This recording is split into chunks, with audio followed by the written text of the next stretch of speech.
Soy Isabel Escobar y hoy te invito a recorrer conmigo una de las obras más poderosas de nuestra literatura latinoamericana, Huasipungo, del gran escritor ecuatoriano Jorge Icaza. Esta no es solo una historia, es un grito, un clamor que nace desde la tierra, desde el dolor y la dignidad de nuestro pueblo indígena. Huasipungo nos muestra la injusticia, la pobreza, el abuso, pero también la resistencia. Nos recuerda quiénes somos, de dónde venimos y por qué no podemos callar ante la miseria impuesta por los poderosos. Acompáñame en esta lectura, no como simple oyente, sino como parte de una memoria colectiva que aún late, que aún exige justicia. Yo soy Isabel Escobar y esta es mi voz para Jorge Icaza y para el pueblo que sigue de pie.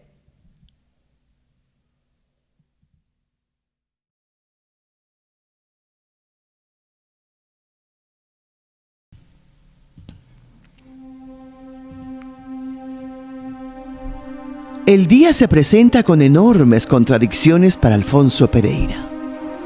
Acaba de dejar en estado irresoluto, en manos de la esposa y de la hija, un problema que él lo llamaba de honor en peligro.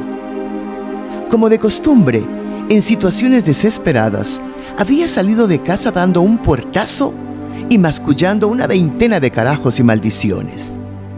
Sus mejillas rubicundas, de hartazgo de sol, especialista en cura de tuberculosis, e infladas de aire y zumo de tierra serrana, presentan una lividez verdosa que poco a poco, conforme la bilis se va diluyendo en el ambiente callejero, recuperan su color natural.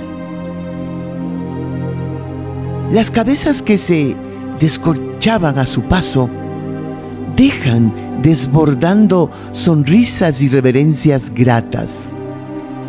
Espuma del fermento que su honradez y caballerosidad, para todos los potentados, supieron guardar en la conciencia de la alta burguesía.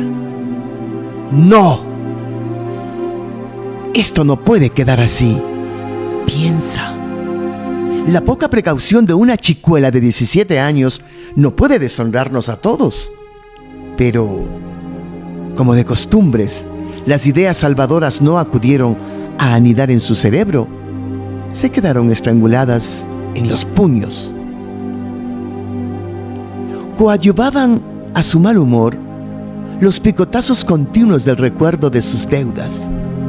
Su tío Julio Pereira, el señor arzobispo, el banco, los impuestos fiscales, deuda odiosa, impuesto predial, impuesto a la renta, impuesto a la venta de los pocos quesos que saca de Cuchitambo.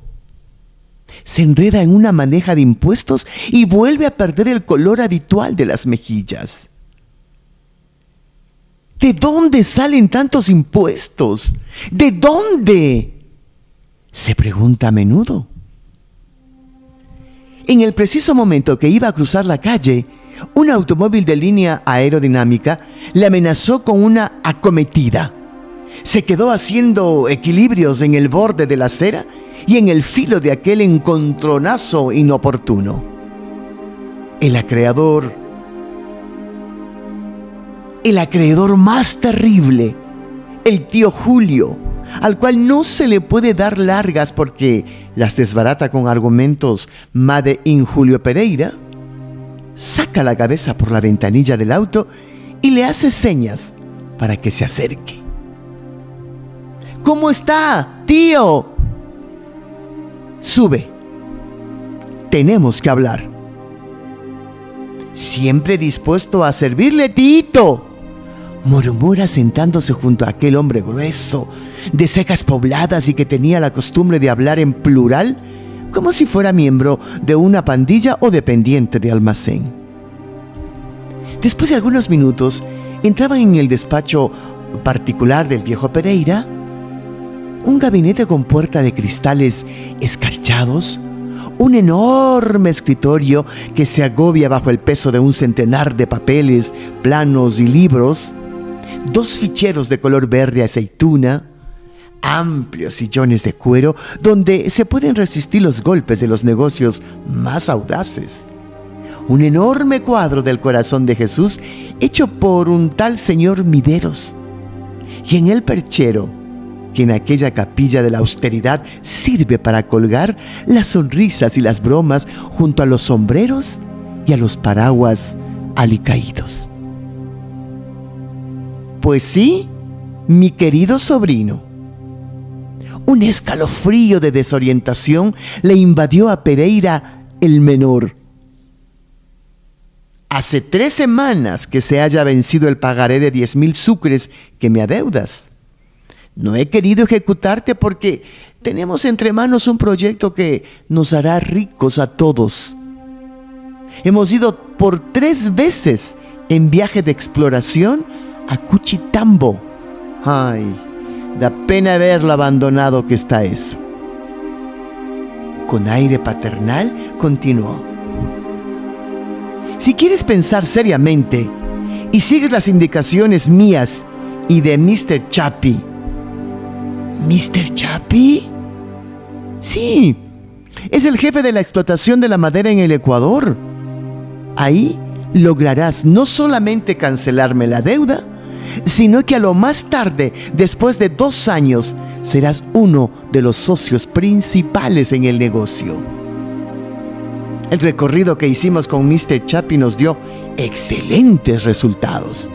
Allí encontramos maderas importantes para la fabricación de durmientes: arrayán, motilón, canela negra, huilmo, panza y otras más. ¡Ay! Esa naturaleza es privilegiada. Se puede perfectamente abastecer a todos los ferrocarriles de la República. Siempre sería más ventajoso para nuestras compañías ferroviarias comprarnos leñas y durmientes. Pero creo que el gringo ha olido petróleo en esas regiones. ¿Has leído El Día? No, tío. Hay una información muy importante acerca de lo rico en petróleo que son los terrenos de la cordillera oriental. Los parangonan con los de Bakú. Don Alfonso meneó la cabeza como si estuviera al cabo de la calle. Todo esto es muy halagador para nosotros, en especial para ti. Mr. Chapi nos ha ofrecido traer maquinaria que ni tú ni yo podemos traerla. Pero el socio no quiere dar un paso sin antes estar seguro de las mejoras indispensables que requiere la hacienda. ¿Mejoras, tío? Naturalmente. Un carretero para automóvil, la compra del bosque de filocorrales y guamaní, limpiar los guasipungos, las 2 orillas del río, para poder construirse quintas cómodas para ellos. Pero, de un momento a otro, hacer todo eso, ¿a ti te parece difícil? Porque has estado acostumbrado a recibir lo que buenamente te han mandado tus administradores o tus guasicamas. Yo, tío, las consecuencias no se han dejado esperar. Ahí está. Tu fortuna se va al suelo. No, es que no hallando el pretexto que le librara de la mirada inquietante de aquel buen tío, se contentó con mover los brazos en forma del hombre perdido de situación irremediable. No estamos ahora en el momento de los abatimientos, afirmó el viejo, metiéndole los papeles en los ojos. Pero será necesario, indispensable. Se hará lo que buenamente se pueda. Los indios no querrán salir de sus guasipungos, tío. Tú eres el amo. Recuerde usted, tío, los levantamientos que ha tenido que sufrir mi pobre padre por la misma razón. A ese pedazo de tierra que les presta por el trabajo que dan a la hacienda, lo toman con gran cariño. y levantan su choza, cultivan su sementera, cuidan de sus cerdos, sus gallinas y cuyes. Pero es necesario sacrificar sentimentalismos, crear voluntad de trabajo para poder vencer todas las dificultades, por duras que ellas parezcan. ¿Qué nos importa a nosotros, esos indios? Primero estamos nosotros. La pregunta que desde hace rato espiaba por una rendija del inconsciente de Pereira, el menor: ¿de dónde salen los impuestos?, se escurrió tomando fuerza imperiosa de objeción, como si le dieran hablando. El terrateniente balbuceó: ¿de dónde salen los brazos y el dinero para todos esos trabajos? ¡De los indios! Pero Cuchitambo, sí, tiene pocos, pero con el dinero que nosotros te suministraremos, podrás comprar los bosques de Filo Corrales y Guamaní. Con los bosques se comprará los indios. Con los indios, el brazo que abrirá el surco en esas montañas. ¿Qué dices a todo esto? Las dubitaciones del sobrino exaltaron al viejo negociante, que se puso al ataque con un sermón plagado de frases explosivas. Era buen perro de caza y sabía que las buenas piezas son difíciles de arrastrar. Al salir del despacho, a Pereira menor le sobraba un rescoldo de resistencia, mas al recordar que en casa le esperaban problemas irresolutos, se cogió la nariz como si quisiera exprimirse las soluciones, y el rescoldo quedó en cenizas. Ya sabía de dónde vienen los impuestos. Puso la cara del niño que descubre de dónde vienen los hermanos. El tío era genial. Le ha dado, sin darse cuenta, la gran solución para todos sus problemas. La hija quiso sorpresivamente hacerle abuelo, y como él no tenía cara de tal, resolvió quedarse en padre. Ser padre del hijo de un tal Cumba, cholo por los 4 costados. No, por los 3, porque por el último es indio. ¡Indio! La sangre le hirvió en los carrillos.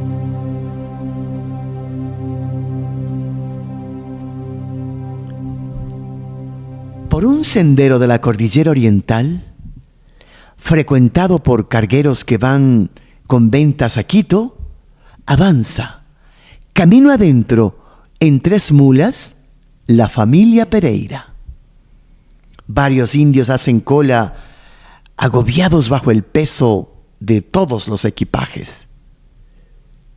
Al llegar a un cruce, don Alfonso, que rompe la marcha, se detiene y, con voz entrecortada por el frío, anuncia a las 2 mujeres que vienen tras él: ¡empieza el páramo! Sigamos hasta donde avancen las mulas. ¿No quisieran desmontar? No, contesta la madre de familia, presentando una cara malhumorada, con ese mal humor que en los viajes a mulas se siente subir desde las nalgas. ¿Y tú? Estoy bien, papá. El hombre enderezó a la mula y siguió la marcha, que desde ese momento se hace lenta, pesada, insufrible. El lodo del páramo donde se sumen las bestias, donde la velocidad se enreda en el fango. De improviso tienen que hacer alto. La mula delantera olfatea el suelo pantanoso, para las orejas, se irrita sin obedecer a las espuelas que le desgarran por la piel le corren ondas temblorosas, como si el miedo le hubiera acariciado la grupa. ¡Ya se estacó este animal! ¡José! ¡Juan! ¡Andrés! ¡A mí tú! Responden a coro los indios de emergencia que vienen a la cola sin dejarle terminar. ¡Tú, José! Como el más fuerte, carga a Ña Blanquita. Ña Blanquita es una jamona que pesa 160 libras. El Andrés y el Juan, para mí y Lolita. Los otros, quédense nomás a las cargas. Los 3 indios, después de limpiarse en el revés de la manga los rostros escarchados por la neblina del páramo, se preparan para dejarse montar por la pulcritud de los patrones. Se sacan los ponchos, se arrollan los anchos calzones de liencillo hasta las ingles, se quitan el sombrero de lana, doblan el poncho en doblez de pañuelo de apache, se dejan morder por el frío que se filtra por los desgarrones de la cotona pringosa y presentan las espaldas para que la familia pase de la mula al indio. El aburrimiento le hace caer a don Alfonso en un monólogo interminable. La mueca de los que se mueren de frío es una mueca de risa. ¿Cuánta razón tienen los gringos al exigir un camino? Esto es el infierno al frío. Ellos saben más que todos nosotros, gente acostumbrada a una vida mejor. Ellos vienen a educarnos. Ellos nos traen el progreso a manos llenas. Mi padre, en vez de ser cruel con los indios y divertirse marcándoles como se marca a los toros con el hierro al rojo para que no se pierdan, debían haber hecho grandes mingas con la peonada, evitándome así este viajecito. En la época del viejo, el único que tuvo narices económicas fue don Gabriel Moreno, gran hombre que se supo aprovechar la energía del dolor indio, haciéndole trabajar la carretera a Riobamba a fuerza de fuete. Del fuete que curaba el soroche del Chimborazo, del fuete que se abría camino en los barrancos y los desfiladeros, del fuete progresista, del fuete que levantó la figura del hombre inmaculado. ¡Oh! Fue tan profundo el pinchazo emocional que le obligó a saltar sobre el Andrés, el cual, perdiendo el equilibrio, se hundió con pies y manos en el barro. ¡Carajo! ¡Indio pendejo!, grita desesperado el amo, ajustando las rodillas y cogiéndose de la cabellera cerdosa con habilidad de jinete que se aferra al potro. Se endereza el Andrés chorreando lodo. El frío no le deja sentir el daño que le han hecho las espuelas en las costillas. El páramo y el cieno tienen hambre de carne india. La otra va bien abrigada y es difícil meterle diente. «No puedo más, estoy helada», balbucea la jamona agarrándose a los hombros del José. Ña Blanquita también piensa en la Virgen Pompeya, la cual debe ayudarle en este trance. Si no fuera por ella, ¿cómo viajarían sobre este océano de lodo? Es un milagro palpable. El mes que viene, todas sus amigas le harán la fiesta en Quito. Sin embargo, ella, Blanca Chanique de Pereira, no podrá estar, no podrá lucir sus anillos de brillantes, no podrá esperar en el umbral de la sacristía bajo una paz conventual al reverendo padre Euskategui, su santo confesor. ¿Vas bien, hijita? Sí, mamá, responde la muchacha que, sobre las espaldas del Juan, urde venganzas contra el perjuro Cumba. Le recuerda en todas partes, en los bailes, en los paseos, en la calle, en la iglesia, menos en la neblina que lo envuelve todo, en el frío que horada hasta los tuétanos y en el lodo donde los indios se entierran hasta la rodilla. Diluidos en bruma y encaramados sobre las espaldas indígenas, avanzan los miembros de la familia aristocrática, llevando a enterrar en lo más recóndito de la sierra sus pequeñas tragedias burguesas y en busca de la respuesta que era la pesadilla del terrateniente. ¿De dónde salen los impuestos y la cancelación de las deudas?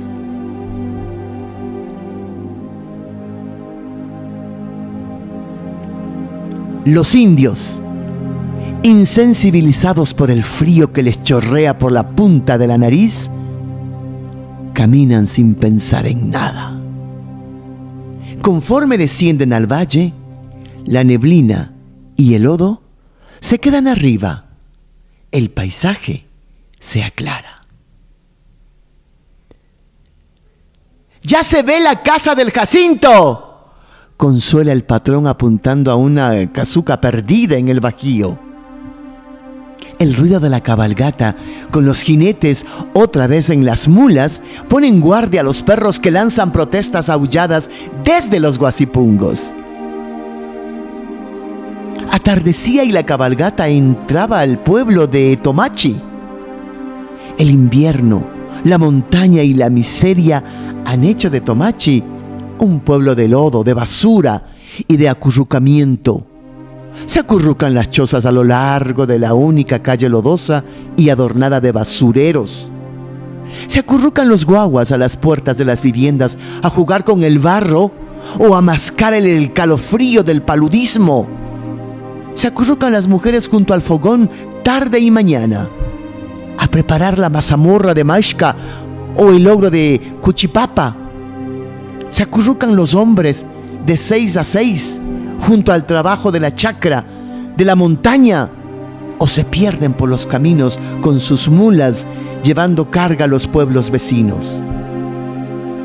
La callejuela está tatuada por una acequia de agua turbia, donde abreva el ganado de los guasipungos, donde los cerdos hacen sus camas de lodo para revolcar sus ardores, y donde los niños, poniéndose en cuatro, sacían la sed.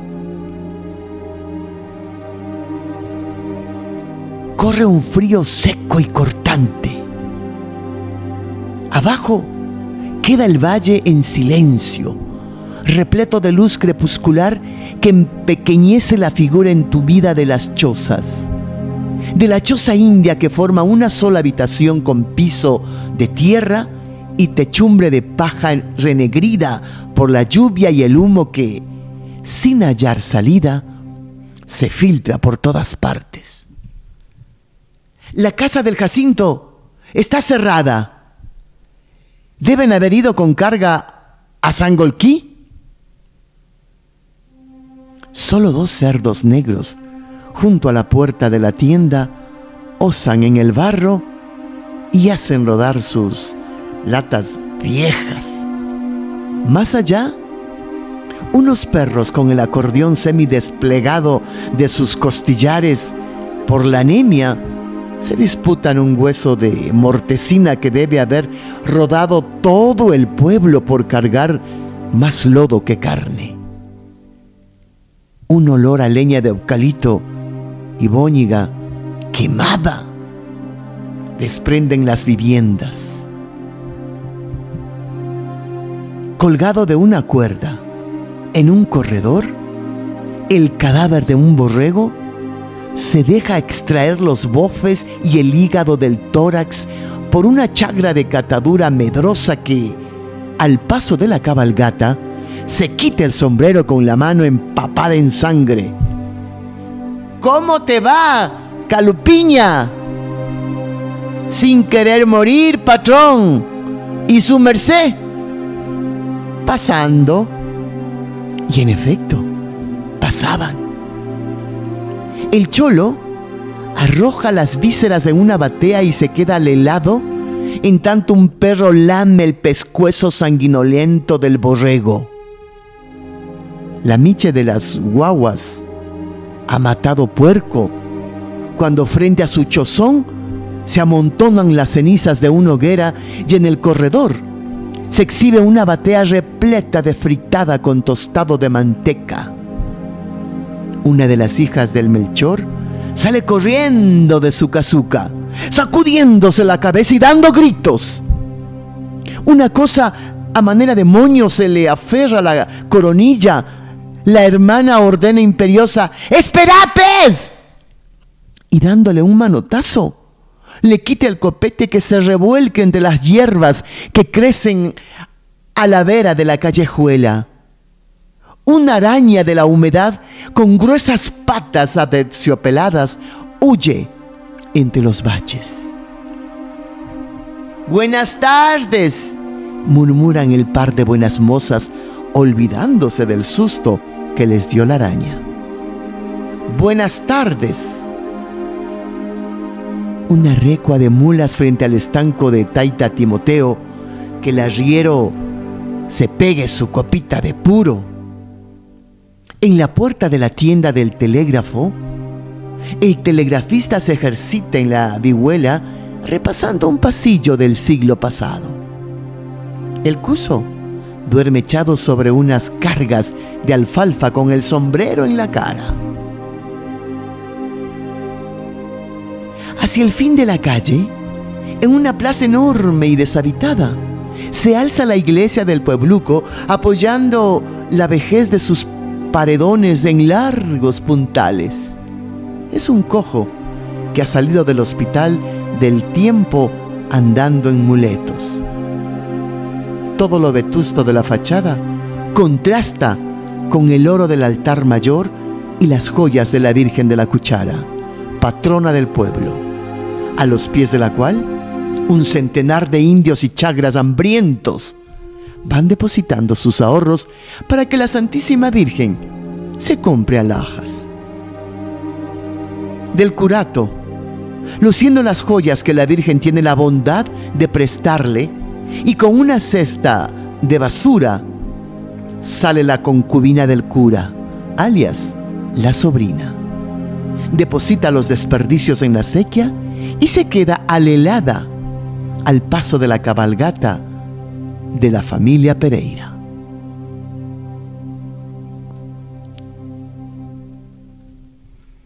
Todavía la comitiva no entraba en sus dominios, pero ya se alegra al divisar la casa de Hacienda que se levanta como una fortaleza blanca en medio de su ejército diseminado de chozas pardas.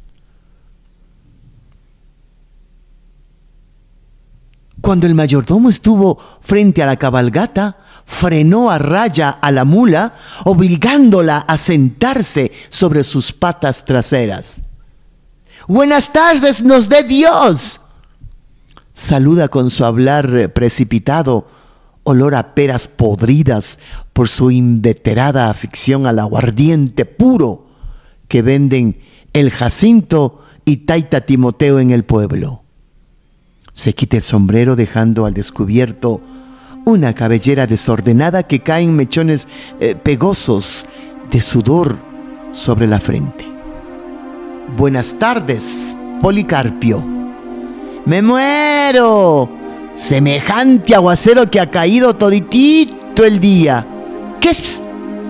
¿A la ña chiquita tan han traído?»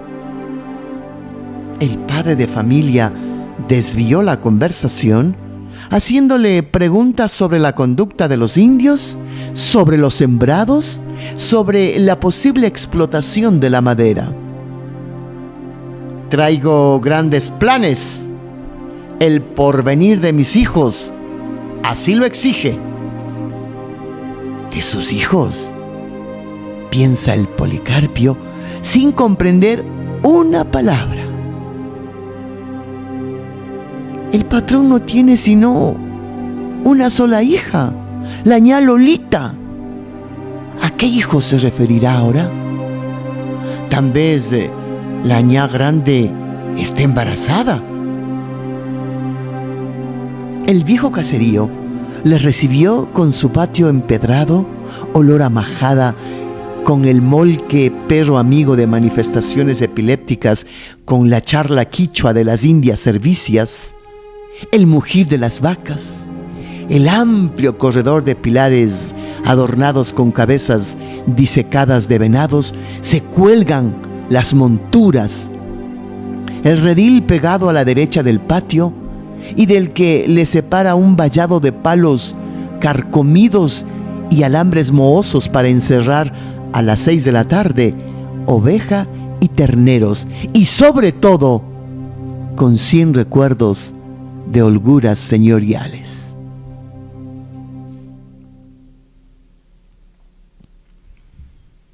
Después de dejar todo arreglado en el caserío, los indios se desparramaron por el campo buscando el chaquiñán más corto que les lleve al Guasipungo.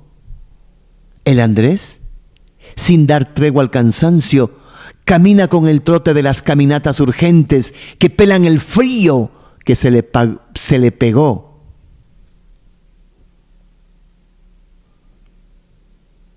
Que se le pegó en las cumbres. Desde hace 2 años, Andrés Chiliquinga, en vez de tomar la ruta que lleva al Guasipungo de los Taitas, ha cogido por costumbre internarse por el sendero del bosque.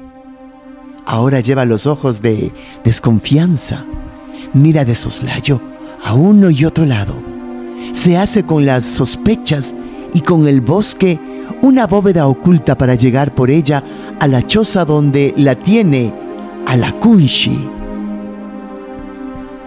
Va para 2 años que, desobedeciendo al mayordomo y al cura que le querían casar con una longa de filocorrales para ensanchar así los braseros del amo, se amaña en el filo de la quebrada grande, en una choza que se hizo entre los chaparros con la Cunchi.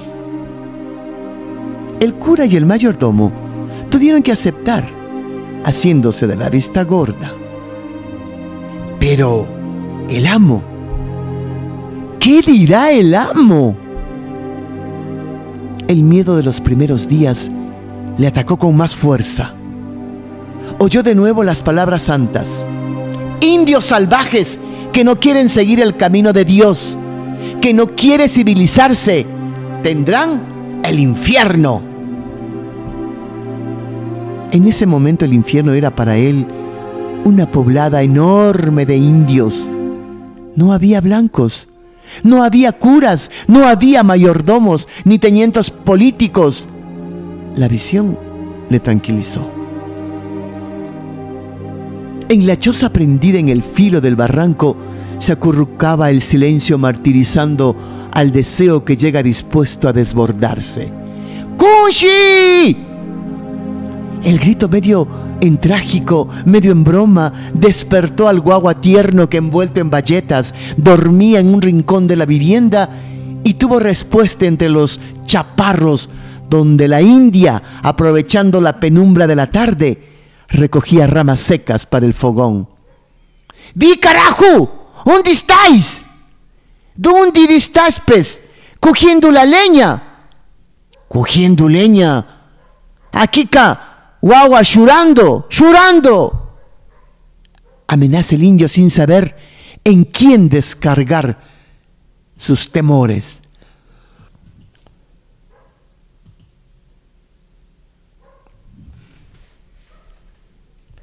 Está convencido que la afirmación de la hembra es verdad, pero su sexualidad desviada al sadismo por el látigo de los blancos se le escurre por los dedos. ¡Mentirosa!, grita dando un salto felino.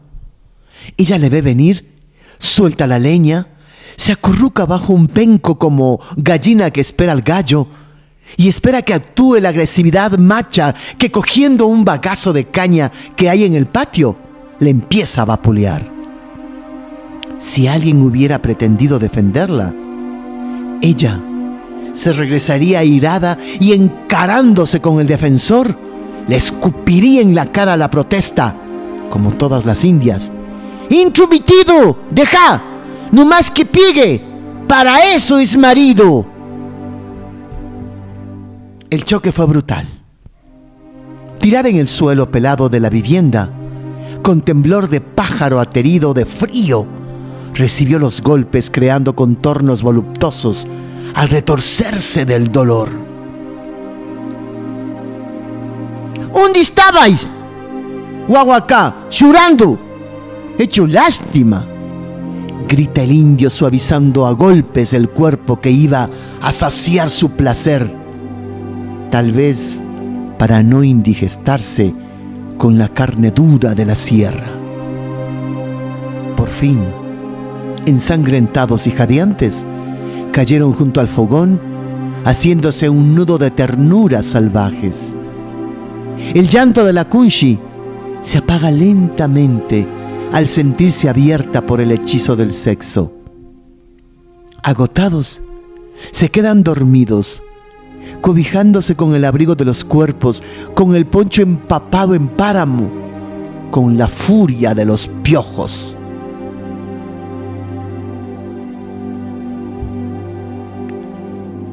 La garúa invernal agrava el aburrimiento de la familia. Cuando amanecía sereno, don Alfonso montaba en la negra y se alejaba por los chaparros enmarañados que se extienden al otro lado de la orilla del río. En el pueblo, hacía una pequeña parada en la tienda del teniente político, un chagra coloradote que no desampara el poncho, que usa zapatos de becerro comprados en Quito, en las 4 esquinas, que se siente orgulloso de haber edificado su casita de teja a fuerza de trabajar honradamente en la tenencia política y en el estanco que tuvo en la plaza, y que ahora lo tiene en casa propia, en haber sido experto capataz en la hacienda del señor Alfonsito. Nadie como él y el tuerto Rodríguez para conocer los sinvergüenzas y vagos que son los indios. También se le podía recomendar como buen cristiano, buen esposo, ahorrativo. Se mudaba cada mes, los pies le hedían a leguas. Se llamaba Jacinto Quintana y fuma progreso de envolver. Las visitas de don Alfonsito agobiaban al chagra que salía del paso brindándole una copa de aguardiente. «Tome nomás, pez. Estico es purito traído de tierra arriba y la junta le prepara con hojas de higo». «¿Y dónde está la Juana?» «Juana, vení, aquí está el señor». Por una puerta lagañosa de hollín que da al corredor que mira al carretero y donde hay un pollo cargado de bateas con chochos, puzunes y aguacates para vender a los indios que pasan de camino, se asoma una mujer morena, de ojos encendidos y pelo trenzado con pabilo. Poniéndose roja, murmura: «¿Cómo están, pues, las niñitas?» «Bien, hija. ¿A ti? Te encuentro cada vez más gordita». «El señor que me está viendo con ojos de simpatía nomás». La chola paga la galantería ordenando al Jacinto que traiga una copa doble. «¿Otra?», protesta el visitante. «¿Qué es? Pss? ¿Acaso hace mal?». Mientras el marido iba por el aguardiente, don Alfonso agradecía a la Juana propinándole con 1 o 2 pellizcos en las tetas o en las nalgas. Casi nunca faltaba el crío que, gateando en el suelo, ponía en exhibición todos sus órganos prohibidos. Ojalá se críe robusto. Un dragón ha salido. Los pasos del amo terminaban en el curato. Largas, sustanciosas conversaciones sostenían terrateniente y cura. Don Alfonso, poniendo a un lado su alto espíritu liberal, hizo migas con el párroco. Era el único capaz de servirle de intermediario con los bosques orientales. Ya le había hecho comprar la parte de los hermanos Ruata, 2 chagritos huérfanos de padre y madre que iban por la edad del casorio y que, para consolar su soltería, hacían versos a la Virgen. Eran pupilas del cura y, al igual que el teniente político, usaban zapatos de becerro. Cuando alguien se atrevía a hablar mal de su amistad con el religioso, don Alfonso, tirándose para atrás y tomando aire de prócer de monumento, exclamaba: «Es que ustedes no ven sino lo que les da la nariz, pero yo tengo mis planes». En efecto, no había errado.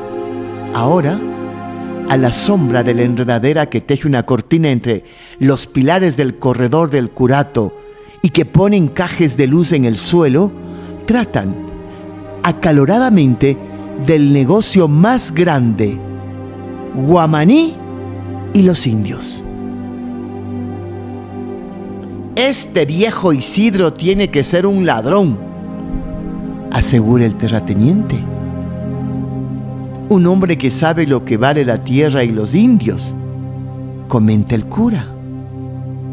«Por eso no le produce nada.